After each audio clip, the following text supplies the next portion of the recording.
At last, I was free, free from burdens I hadn't even realized I had carried. But I could never have guessed that the day I returned home from a brief getaway, the house where I had grown up was gone, and David, my husband, was standing there with a strange, satisfied smile. "Hurry up and bring the inheritance here," he said, like giving an order. I froze. "What are you talking about? Have you lost your mind?" I asked, my voice trembling. Then I burst into laughter. Not the kind that comes from joy, but from the kind of bitter clarity that slaps you in the face. Everything became clear. Everything he'd done had been about money. "My name is Linda. I was the eldest child in a modest working-class family. My father was a factory worker, my mother stayed at home, and I had a younger brother, Carlos. We didn't have much, but our home was full of laughter and love. I married David when I was 30.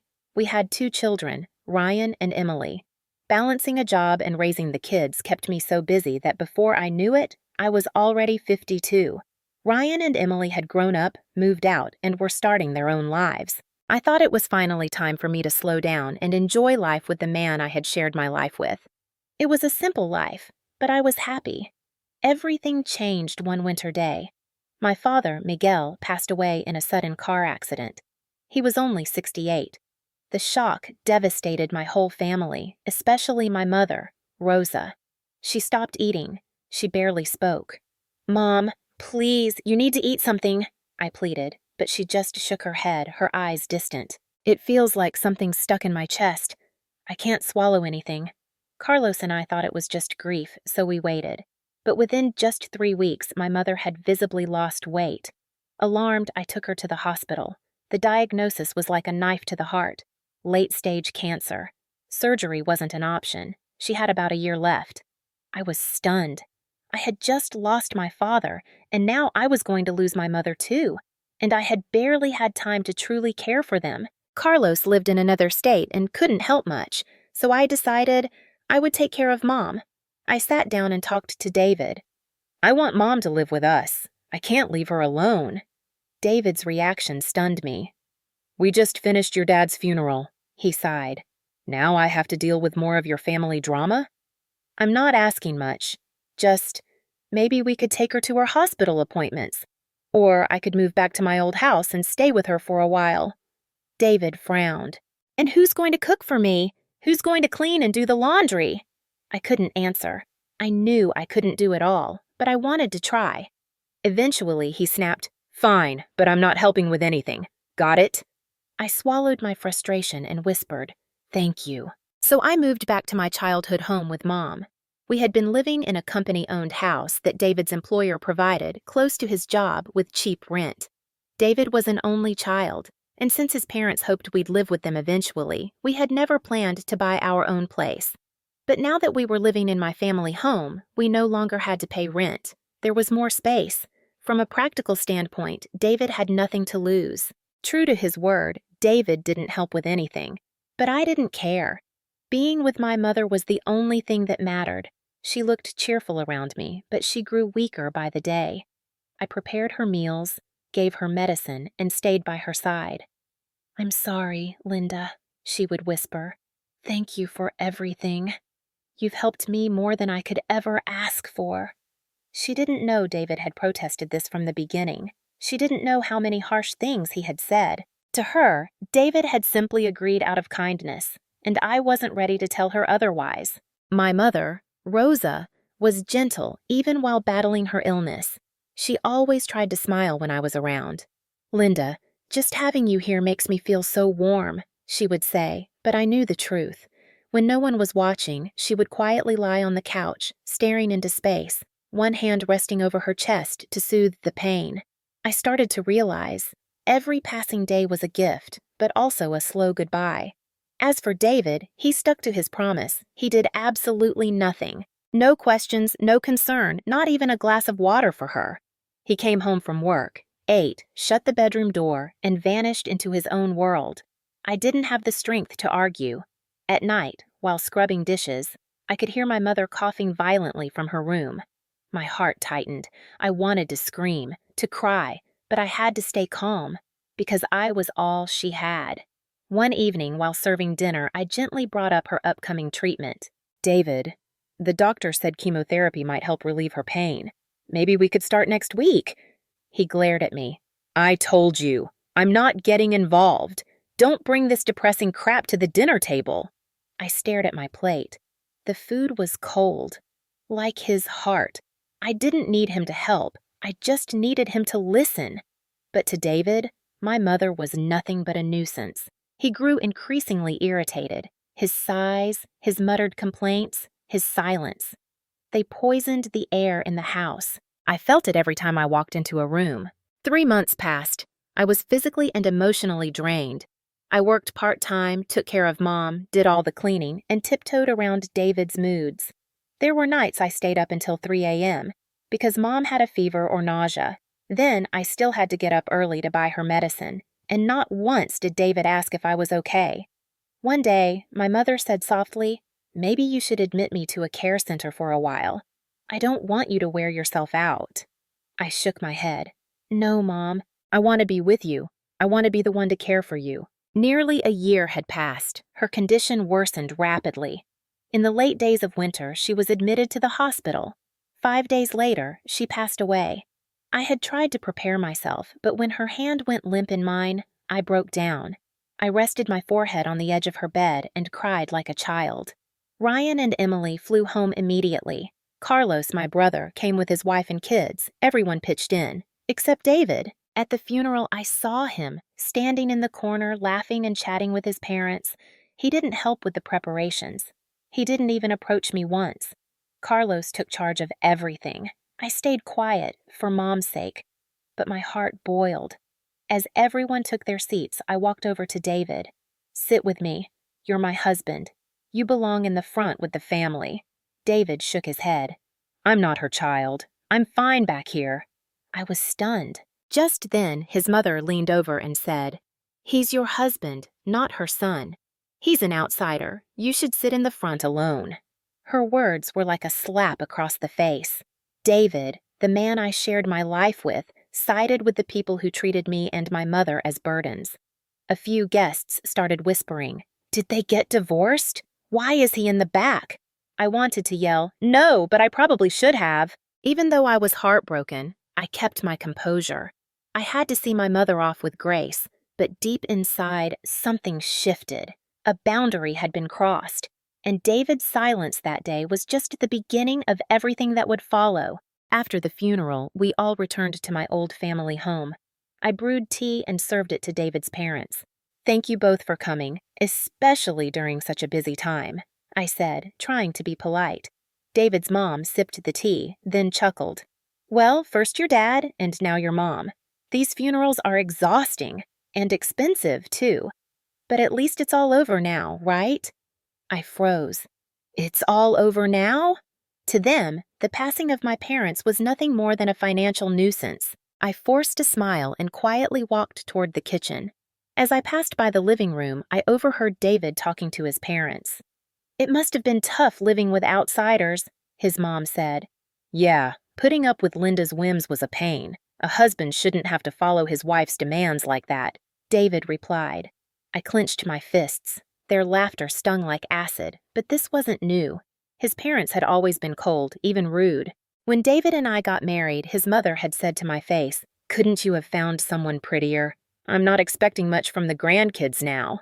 His father had joked, "Beauty gets boring after 3 days. With Linda, at least you won't be bored." David had laughed along with them. Looking back, neither he nor his parents had offered a single word of comfort after my father died, or now, after my mother passed. Instead, they mocked me. I had been so focused on not burdening David that I hadn't stopped to question his behavior. But now, I saw it clearly. I wasn't being selfish. I was being human. And David wasn't the man I thought he was. As I stood there, still shaken by what I'd heard, David's mom called out from the living room. "Linda!" I took a deep breath and stepped back in. "Yes?" She held up my mother's purse. "This is cute. Can I have it?" I blinked, stunned. That belonged to my mom." "She won't be needing it anymore, right?" she said cheerfully. "David told me I could take it home. I think I'll just keep it." The funeral had just ended. I couldn't believe her audacity. I walked over, took the purse from her hands, and said firmly, "No, you can't." Her expression changed instantly, not because of the purse itself, but because I, her daughter-in-law, was standing up to her. I kept my voice steady. "We're not ready to go through Mom's belongings. We'll divide keepsakes among the family when the time is right." David's mom turned red. "What do you mean? Are you saying I'm not family? That I'm an outsider?" "You're the one who said David wasn't family at the funeral," I replied. "So why would you be?" David and his father turned pale.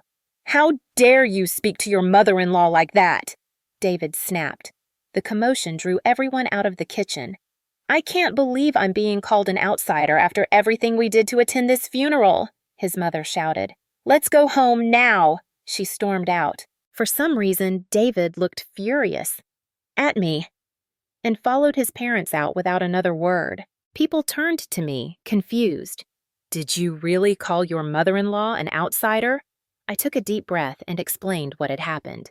No one blamed me. Not a single person. "Grandma and Grandpa should be more understanding," Ryan said quietly. "That's just how they've always been," Emily added. I was relieved they supported me, but I still couldn't shake the bitterness. David didn't come home for days, and I didn't reach out. Why should I?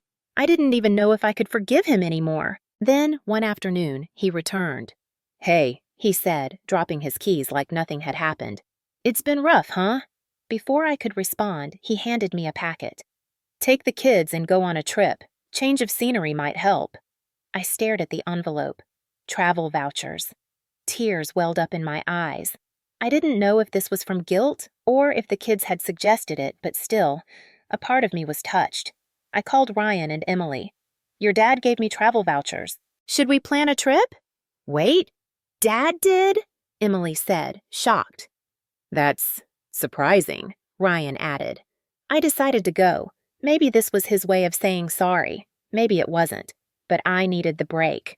Before heading to the spa trip, I stopped by Emily's place for a few days. Then I visited Ryan. I hadn't been able to see them much while caring for my mom, so I cooked some meals, froze them, and helped tidy up. "Mom, you should be relaxing, not working," they both said, but their eyes lit up when they saw the dishes I made. "This means a lot, thank you." That short trip, made possible by David's suggestion, felt like a breath of fresh air. I began to believe, just a little, that maybe he truly wanted to make things right. Then came the long-awaited spa vacation. Hot springs, quiet mornings, laughter over dinner with my kids. I hadn't felt this peaceful in years. The sorrow, the stress, the exhaustion, it all started to lift. I was away for almost a week. When it ended, Ryan and Emily both hugged me. "That was amazing," Ryan smiled. "We should thank Dad, just this once," Emily teased. "Yeah," I laughed. "Maybe he is trying, in his own way." With a light heart, I headed home, thinking of how I would thank David and tell him we could start fresh. Maybe, just maybe, we could rebuild. But the moment I arrived, I stopped in my tracks. I looked around, confused. The house, my family home, was gone. The front gate was there. The familiar slope of the land was there. But the building that had held every memory of my childhood had vanished. And standing there, with smug smiles, were David and his parents. "Surprised?" David said, walking over. "Finally got rid of that burden. Starting today, my parents are moving in here." I blinked, not comprehending. "What? What are you talking about?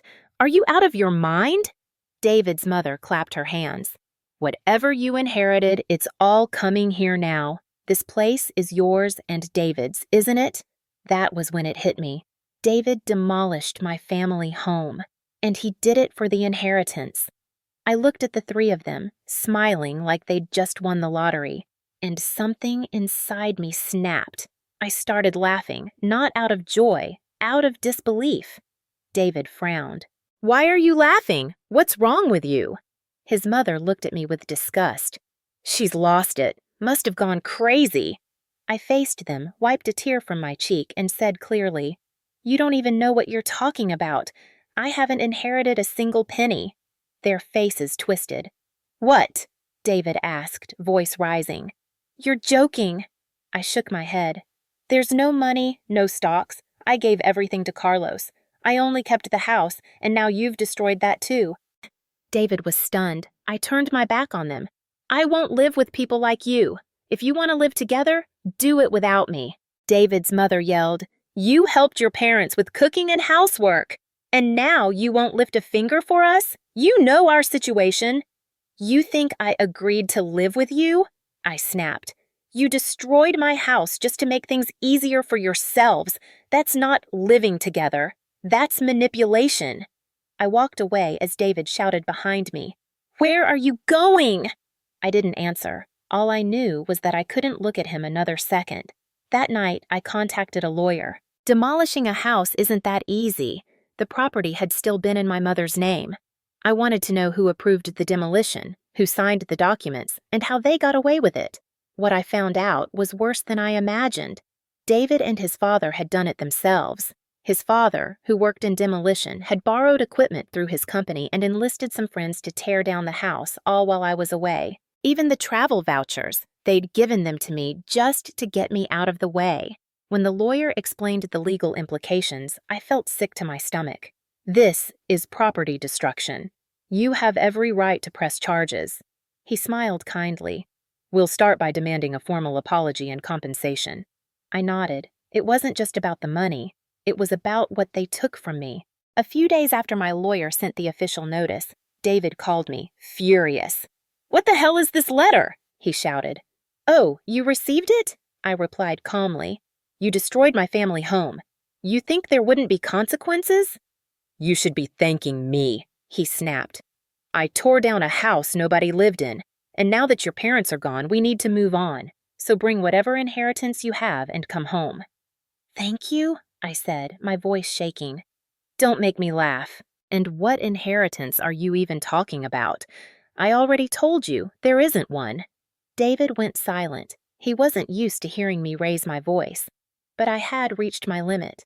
The truth was, I had spent the last year caring for my mother, and during that time I'd told my brother Carlos I didn't want anything from the estate. He lived far away and had taken on much of the financial responsibilities after my father passed. He could keep the cash and stocks. Mom had asked that I keep the house, since I lived nearby and could look after it. That house was supposed to be my last tie to her, but now, even that was gone. I'm giving you a choice, I told David. Either rebuild the house or pay the damages as stated in the letter.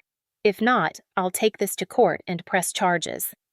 Wait, Linda, please, he stammered. You're really going to take this that far? Of course I am, I said. What did you think would happen? David tried to explain. He said his father had always wanted the family to live together. David had refused for years, blaming the commute. But now, by tearing down my house, he could make it seem like I had no choice but to move in with them and bring the inheritance with me. I was disgusted. You didn't just tear down a house, I said. You tore down everything I had left of my parents. David begged me to reconsider. I refused. If you're truly sorry, then settle the matter, that's all. A month passed. No money came. No contact from David. I couldn't stay with Emily forever, and I needed funds to find my own place. I was doing my best to stay strong, but my patience was thinning. Then, one morning, Emily walked into the kitchen holding her phone. Mom, doesn't this look like Grandma's apron? She showed me her screen. It was a listing on a resale app. A light purple apron with a small sunflower embroidered on the corner. My heart sank. That's the one I made for her. I sewed that by hand. Emily quickly scrolled through the seller's profile. No previous sales, but over 50 items listed, all recently uploaded. And as we looked closer, I realized they were all my mother's things. Her scarves, her cardigans, her ceramic teacups, even a pair of gloves I gave her one Christmas. It hit me like a punch in the chest. Only one person had access to those things after the house was demolished. David. I called him immediately. What the hell is this? I barked. Are you selling my mother's belongings online? What are you talking about? He replied, sounding annoyed. Don't play dumb. That apron was hers, the one I made. Cancel those listings, now. David hesitated, then, instead of answering, he hung up. I looked at Emily, and without a word, we grabbed our coats and drove straight to his parents' house. As soon as David opened the door, I demanded, "Where are my mother's things?" He stood there frozen. I don't know what you mean." "Tell the truth," Emily shouted. "We know you're selling Grandma's stuff." Suddenly, his mother stepped into view, holding her phone, a grin on her face. "Oh, Emily, you're here," she said sweetly. "Grandma," Emily said coldly. "Dad is selling Grandma Rosa's things. Tell him to stop." David looked increasingly nervous. But then, to my shock, his mother laughed. "David selling them? Please, I'm the one doing it." I felt like the air had been sucked from the room. "You?" I said. "I mean, why not?" She shrugged. "They're just sitting there. It's a waste not to use them or sell them. I package everything nicely. Take good photos, too. It's actually kind of fun." Emily's eyes filled with tears. "Grandma's things are not yours to sell." But David's mom didn't care. "Oh, come on. I finally found a hobby I enjoy. It keeps my brain sharp, you know, and I'm the only grandma you have left, so don't you want me to stay healthy and happy?" There was not a shred of remorse in her voice. If I had any hesitation before, it vanished in that moment. I turned to Emily. "Let's go." "But no, talking won't change anything. It's time to act." We drove straight to the police station. At the police station, I reported everything. "I don't want to file a report for the house demolition," I told the officer. "But selling my late mother's belongings without permission, that's theft." The officer took my statement seriously. Within hours, they flagged the online account and froze all listings. David's mother wouldn't be able to sell a single item. On the way home, I called David. "I had the account suspended. You knew about it, didn't you?" "No, I wasn't involved," he stammered. "Well, I filed a police report. You can explain it to them." "Wait, Linda. We're family. Are you really going to drag us through this?" "Family," I snapped. "You still haven't paid for the damage to the house or a dime of alimony. And now this? There's not a trace of remorse from you or your mother." David went silent. Even after everything, I still had a tiny sliver of sympathy for him, memories of years lived together. But I couldn't let that cloud my judgment. Sighing, I said, "I'll wait for the money, but I will never forgive the theft, return everything, and also, your father looks really unwell. Has he seen a doctor?" David sounded surprised. "What?" "I'm not a monster, just passing on the message." The last time I'd seen his father, he looked alarmingly pale, his face thin, his skin sallow, and his eyes sunken. I'd barely heard a word from him during our last visit. Something wasn't right. But in that household, where selfishness and denial reigned, I doubted anyone had noticed. A few days later, I received a call. To my surprise, it wasn't David. It was his father. Expecting maybe a thank you, I answered. But instead, I was met with anger. "What do you mean by calling me sick?" he barked. "Trying to throw me in a hospital to get rid of the burden?" I blinked in disbelief. "No, I just thought you didn't look well. That's all." "I'm not some fragile old man like your parents," he snapped. "Don't insult me like that." I bit my lip. Anger rose in my chest. I had reached out in concern, and this was the thanks I got? "Well then, I'm sorry for overstepping," I said coldly and hung up. But a few days later, he must have started feeling the symptoms himself, because David called me, panic in his voice. "Linda, my dad has terminal cancer. I just found out. What am I supposed to do?" I didn't even flinch. "I don't know. What did he say when I suggested going to the hospital?" David was silent. I answered for him. He said, "I'm not some fragile old man like your parents, so deal with it, just like I did." "Linda, how can you be so cold?" I stared out the window, my voice low but steady. "Did you ever say a kind word when my mom was sick? Even once?" He had no reply. David's father passed away not long after, and while I don't believe in holding hatred for the dead, I also didn't shed a single tear. When the will was read, it took me by surprise. The house was to be passed down to Ryan, my son. Everything else would be split between David and his mother. Ryan? David's father had always doted on Ryan. In fact, he once said he wanted to spend his final years living with him. Maybe leaving the house to Ryan was his way of clinging to that fantasy. I called Ryan and said, "You can decline it. The inheritance tax will be a burden. You don't need to take on this mess." But Ryan shook his head. "I want it, not because of Grandpa, but for you." His words caught me off guard. "I want to make things right, Mom. I know everything they've done to you. If I can use this house to fix even a piece of it, I will." A few weeks later, David called again. "Can you come over?" he said. When I arrived at the house, I saw something that made my jaw drop. Demolition trucks, heavy machinery, workers in hard hats. David and his mother were standing in the yard, faces pale, staring at the chaos around them. "What's going on?" I asked. And then I saw Ryan standing calmly with folded arms. "This is my house now," he said, "and I'm doing what I want with it." David's face turned red. "Are you out of your mind? You're destroying your inheritance!" Ryan shrugged. "You destroyed Mom's home. You stole her memories. Did you ever apologize?" David's mother tried to plead. "Please, Ryan, stop this. We have nowhere else to go." But Ryan's eyes didn't soften.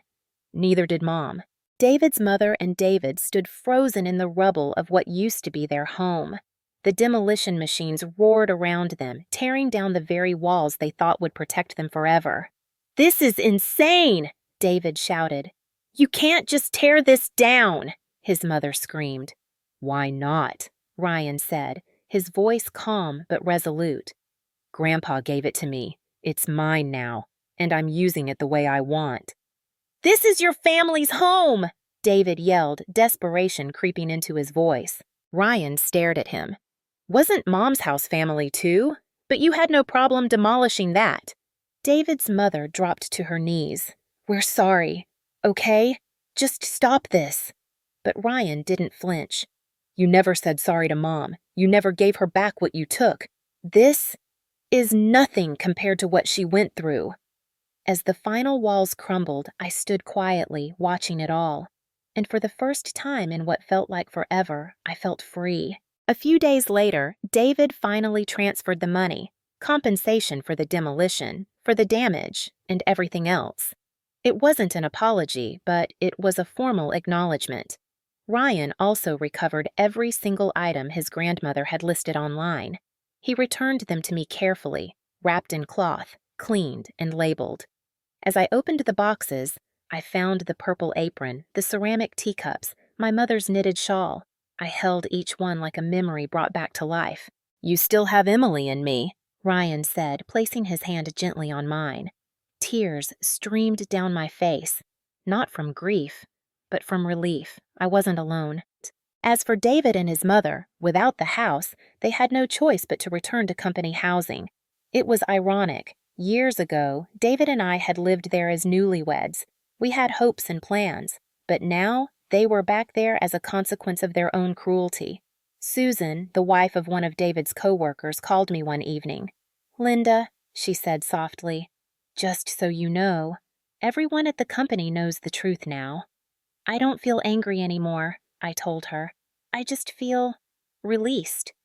Still, they're not doing well, but it's their mess to clean up. I continued living with Emily for a while. She welcomed me with open arms, but I didn't want to intrude on her life forever. One day, Ryan called with news. "I'm engaged, Mom." His voice sounded different, lighter, joyful. "She's amazing. Her name is Sophie. I'd love for you to meet her." When I arrived for dinner that weekend, Sophie greeted me warmly. "I've heard so much about you. I'm so happy to finally meet you." After dinner, Ryan pulled me aside. "We're building a house on the land where Grandma's house used to be." I paused. "That place, it's full of painful memories." "Not anymore," Ryan said. "We sold the rest of the land to cover costs, and now we want you to live with us." My eyes widened. "Ryan, you don't have to." "We want to," Sophie cut in. "You've spent your whole life caring for others. Let us take care of you now." I was speechless. A year later, the house was finished. It wasn't big, but it was filled with warmth. The front porch had a swing. Lavender grew along the edge of the yard, my mother's favorite flower. The kitchen had space for me to cook, and the guest room had a small window that caught the morning sun just right. Emily visited often, bringing desserts she'd learned to make. Sophie took me to the farmer's market every Saturday. On quiet mornings, I sat on the swing with coffee, watching the garden come alive. One afternoon, I found an old photo of me and my mom in the kitchen. She was laughing, and I was stirring a pot, hair tied up messily. I held it close. "Mom," I whispered, "I couldn't save the house, but I saved the memories, and now I have a new one." David and his mother stayed in company housing. Occasionally, I'd hear rumors from Susan about how they struggled, but I no longer felt anything toward them. Hate is heavy, and I had finally put it down. I'm Linda. I'm 53 years old. I've lost my parents, my home, and a marriage I once believed in. But I also gained something greater: respect, peace, and a true family. For years, I lived for others. Now, at last, I live for me.